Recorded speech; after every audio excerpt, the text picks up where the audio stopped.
जलाने में मजबूरी क्या है किसान की? एक फसल और दूसरी फसल के बीच बहुत कम समय है।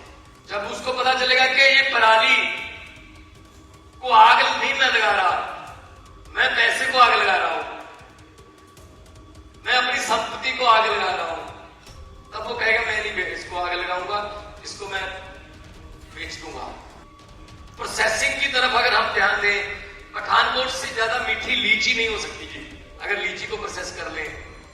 अबोहर फाजिलका के किन्नूज को प्रोसेस कर लिया जाए, जलंधर के पोटैटो एंड टोमेटो, कपूरथला का गार्लिक, धान तो उससे ले लेते हैं, धान दे दो जी, ये चाहिए मेरा राइस चाहिए, और लेते ही उसको कहते हैं अगर आग लगाई पर्चा खाएंगे। तो उसको समझ नहीं आता मैं अन्नदाता हूं या मैं क्रिमिनल हूं। असल में किसान भी पराली नहीं जलाना चाहता,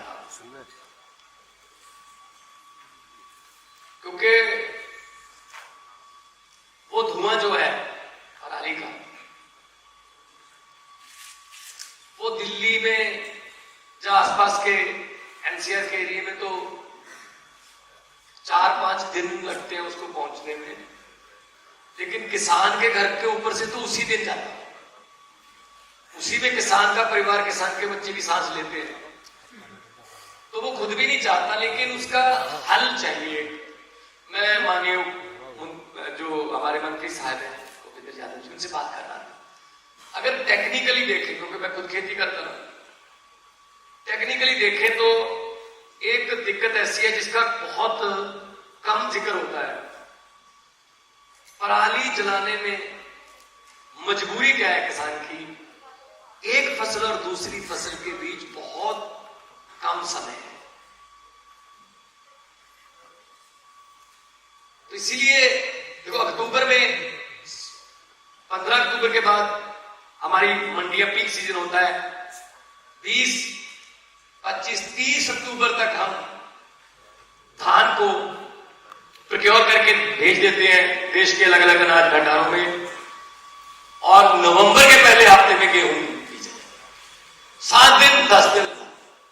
वो 10 दिन में कुछ भी नहीं कर सकता, ना तो खुद उठा सकता उसको, या तो उसके पास कोई ऐसा मैकेनिज्म हो कि उसको कहा जाए कि तू एक जगह पे इसको रख ले, तुझे सर्टेन अमाउंट दी जाएगी, जितना तेरा लेबर लगेगी इसको एक जगह पे रख ले। जैसे हम गेहूं का जो जिसको तूड़ी बोलते हैं पंजाबी में, वो सोने के भाव बिकती है, जैसे उसका कुप लगाते हैं, उसी तरह अगर पराली का लग जाए तो गवर्नमेंट उनको श्योरिटी दे, सेंट्रल गवर्नमेंट और स्टेट गवर्नमेंट मिलकर, कि हम इसको उठा लेंगे, आपकी जगह भी फ्री हो जाएगी, आप उसमें कुछ और भी बीज सकते हो, कुछ सब्जियां या कुछ और,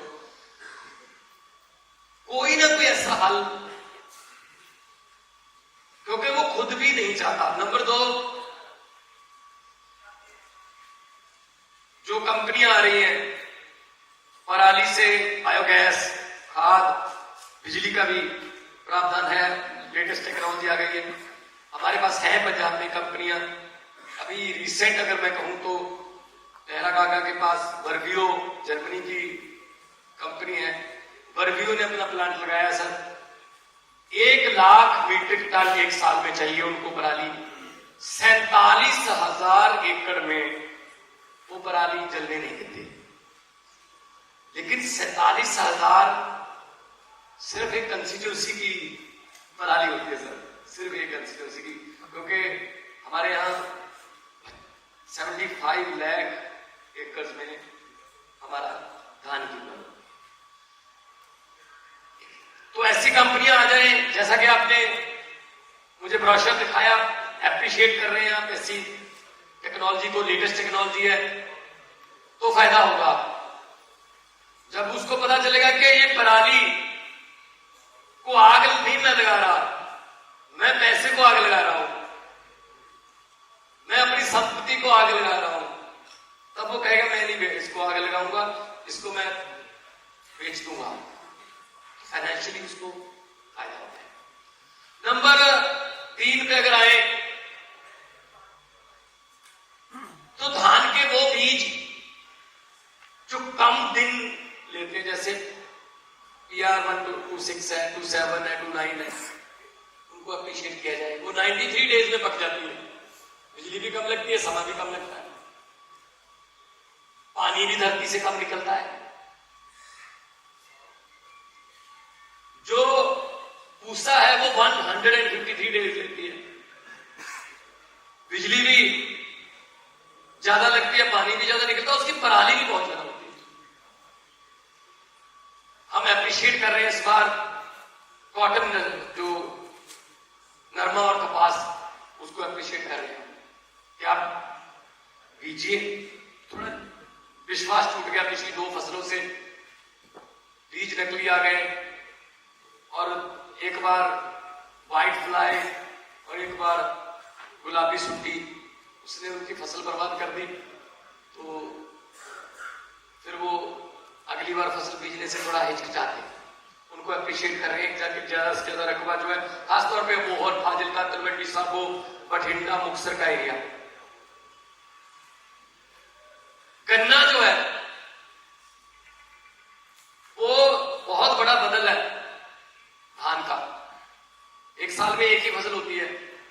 गन्ने का भी वही प्रॉब्लम है, गन्ना हमारे बहुत अच्छा हो सकता है, वही पंगा है। 10-10 किलोमीटर की लाइनें लगती हैं, गन्ने की पर्ची बनती है ब्लैक में, उसके बाद मिल वाले जो है, प्राइवेट मिल वाले, वो पैसे नहीं देते।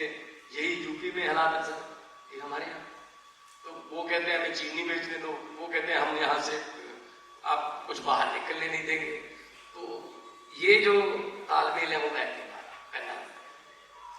तो गन्ना को हम इस बार हमने शुगरफेड ने पहली बार हुआ है कि सारे पैसे दे दिए हमने, 380 रुपए क्विंटल, पूरे देश में सबसे ज्यादा हमने भाव दिया।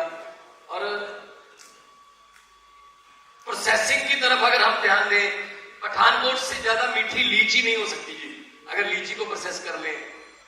अबोहर फाजिलका के किन्नूज को प्रोसेस कर दिया जाए, जलंधर के पोटैटो एंड टमाटो, कपूरथला का गार्लिक, पल्सेस, सनफ्लावर, मक्की, बाजरा, कौन सी फसल है जो पंजाब में उग नहीं सकती?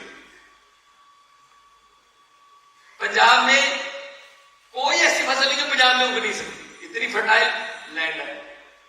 लेकिन टेक्निक चेंज करनी पड़ेगी। धरती की उपजाऊ शक्ति में कोई कमी नहीं आई, लोगों की मेहनत में कोई कमी नहीं आई, बहुत मेहनती लोग रहते हैं यहाँ, लेकिन टेक्निक अपडेट करनी पड़ेगी। अब बीजने के तरीके बदल गए, फसल को स्प्रे करने के तरीके बदल गए, उनको मंडी में लेके जाने के तरीके बदल गए, ऑनलाइन हो गया सब कुछ। अगर हम किसान को अपडेट कर देंगे तो यही फसलें, पोल्यूशन भी बहुत ज्यादा कम होगा और उनको बहुत ज्यादा फायदा होगा। लेकिन उसके लिए हमें स्टेक होल्डर से बात करनी पड़ेगी, हमें किसानों से आंखों से आंखें मिला के बात करनी पड़ेगी। अभी क्या चलता है, इससे पहले क्या चलता है, मैं तो खुद गांव में रहा हूं, कोई फसल को सुंडी लग गई, नरमे बोजा गेहूं की फसल को, कोई खेतीबाड़ी अफसर या कोई पीएयू की तरफ से कोई नहीं आता गांव में कि ये इस किस्म की एक सुंडी की खबर आई है, इस पे आप ये स्प्रे कीजिए। अपने आप ही चलता है काम, एक दूसरे को पूछते हैं। तो देर से नरमे नू पीले ये खंभा वाली सुंडी लगी, पत्ते खाई जाती है, वो कहता हाँ साडे भी लगी, तू कल स्प्रे कर रहा सी, केड़ी है? पता नहीं केड़ी है, लाल जे ढक्कन वाली है, सारा पिंड लाल जे ढक्कन। अब ये भी नहीं पता वो लाल ढक्कन वाली उस सुंडी के लिए बनी है या नहीं। जो पेस्टिसाइड वाले दुकानदार है, वो जिस दवाई को बेच के ज्यादा कमीशन मिलता वो दे देते। फिर क्या होता है, मैंने अपने खेत में स्प्रे कर दी, पड़ोसी ने नहीं की, 3 दिन बाद फिर गई सुंडी इधर आ गई। इसके लिए हमें बल्क बनाना पड़ेगा सर, कि 10-10 गांव का एक क्लस्टर बनाइए, कि अनाउंसमेंट हो गुरुद्वारा साहब के स्पीकर में कि ये 10 गांव में अपने बच्चों को और अपने मवेशियों को, पशुओं को आप बाहर मत निकालिए, इतने बजे से इतने बजे तक स्प्रे की जाएगी, तो पूरे इलाके से सुंडी खत्म होगी सर।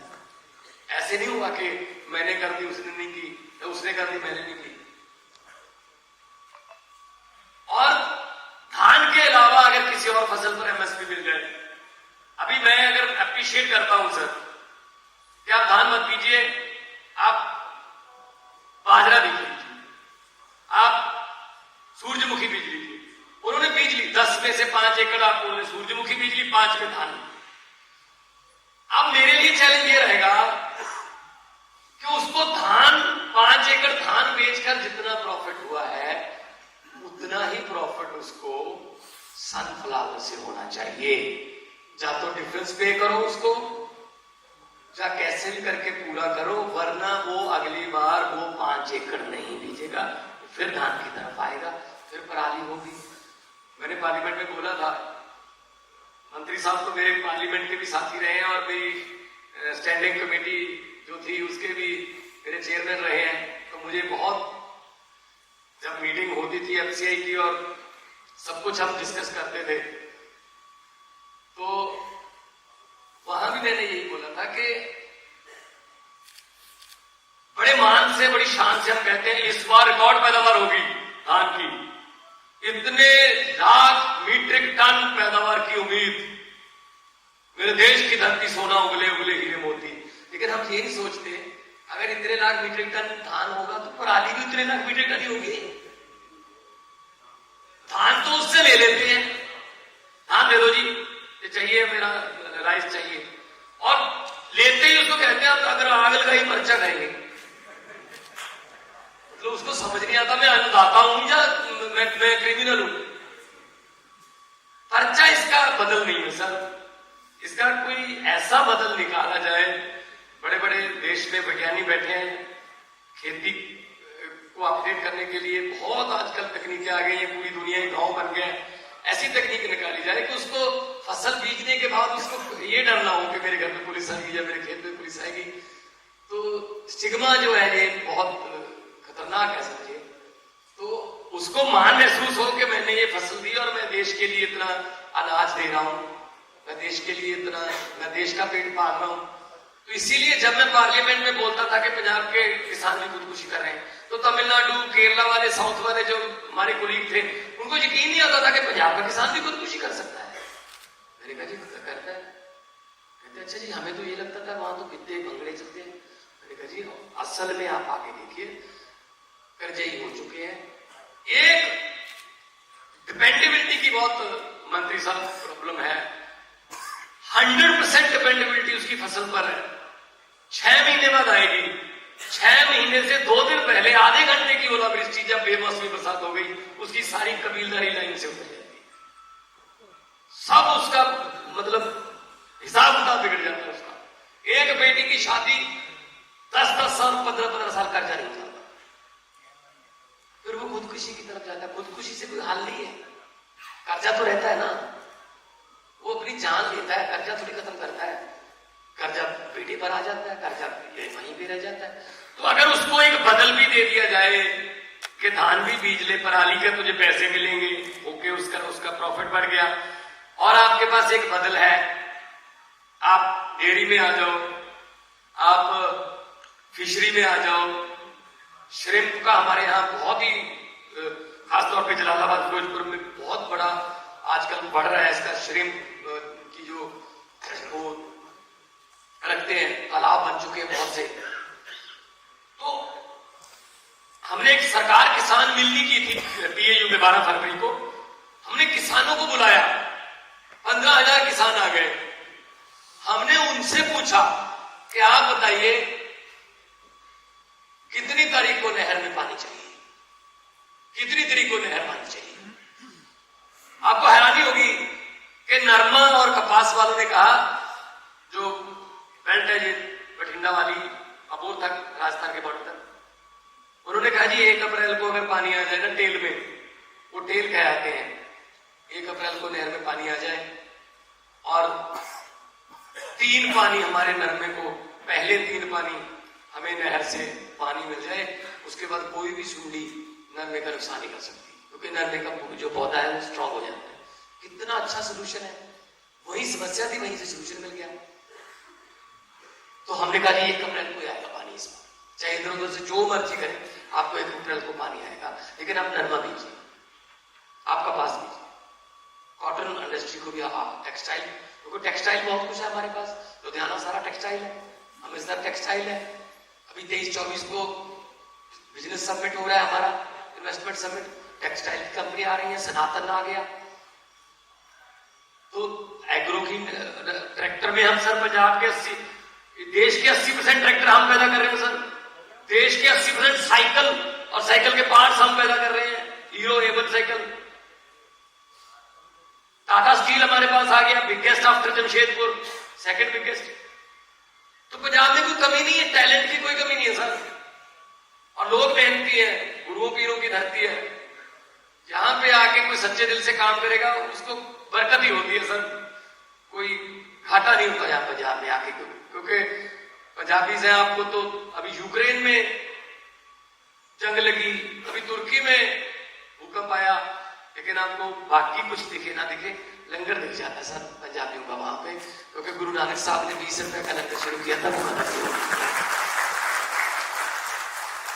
तो अगर हमारे पास आइडियाज हैं तो इसीलिए पंजाबी जो है वो अलग से पहचान रखते हैं। जोमैटो पंजाबी ने बनाया फरीदकोट का, ओला पंजाबी सानेवाल, फ्लिपकार्ट पंजाबी। आइडियाज में कोई कमी नहीं है सर। जो जुगाड़ लफ्ज है वो भी डिक्शनरी को पंजाबियों ने दिया है, कोई ना कोई जुगाड़ हम कर ही लेते हैं। वो किसी कंपनी की, वो टूथपेस्ट की कंपनी थी, सेल बढ़ानी थी, तो पूरी मैनेजमेंट और जो उनके प्रमोशन के बोर्ड था वो सब बुला लिया उन्होंने कि सेल कैसे बनाई जाए, आइडियाज दो। कोई कहे शाहरुख खान को ब्रांड एम्बेसडर ले लो, किसी ने कहा जी तेंदुलकर को ब्रांड एम्बेसडर ले लो, किसी ने कहा जी ये IPL की ब्रांड वो ले लो ब्रांडिंग। कुछ एक पंजाबी बैठा था, वो कहता कुछ नहीं करने की जरूरत, सेल बढ़ेगी, जितने % सेल बढ़ेगी उसमें से 50% मेरा। कहते हाँ बता, कहते नहीं पहले लिख के दो, तो अगर बता दिया आइडिया खत्म। कहते चलो ठीक है, लिख के दे दिया 50% तेरा, जितना है, लेकिन कंपनी का 1 रुपया भी नहीं लगेगा, खर्चा नहीं होगा। कहता जी हमारा जो टूथपेस्ट की ट्यूब है ना, इसका मुंह बहुत छोटा है, अंग है, लोगों को बड़ी ऐसे जोर से प्रेस करके ब्रश पे लगाने की आदत है, थोड़ा मुंह खुला कर दो, लोगों को क्या पता चलेगा, वो उसी तरीके से घुमाएंगे, इतना आएगा सर। और कभी भी आप बता दो, कभी आपके पास टेस्ट ज्यादा आ गया, आपने वापस जाना कभी नहीं, चलो आ गया फिर चलो कोई बात नहीं। तो जितनी सेल बढ़ी उसमें से आधा उसका। ये पंजाबियों के idea sir, we are global citizen sir.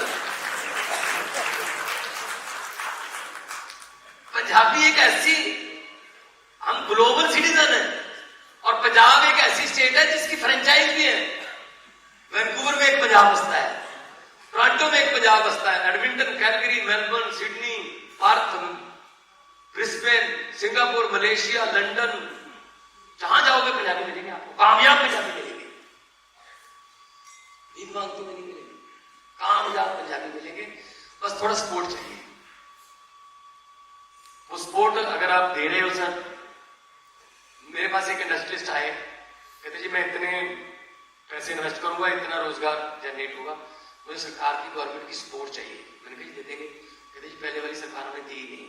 मैंने कहा जी दे देंगे, सपोर्ट दे देंगे, कोई प्रॉब्लम नहीं। नहीं जी सर सपोर्ट तो मुझे चाहिए। मैंने कहा सपोर्ट दे देंगे। नहीं सर पक्का बात है सपोर्ट देंगे। मैंने कहा क्या सपोर्ट मांग रहा होगा? अच्छा सर कहेगा बिजली का टैरिफ कम कर दो, CLU में हमें थोड़ा छूट दे दो, या जमीन की लीज कम कर दो, और क्या छूट मांग रहा होगा? मैंने कहा क्या, किस what kind of support you need? कह रहे बस तंग मत करना, ये सपोर्ट चाहिए। तो सर हमें भी सपोर्ट चाहिए, सही तरह से।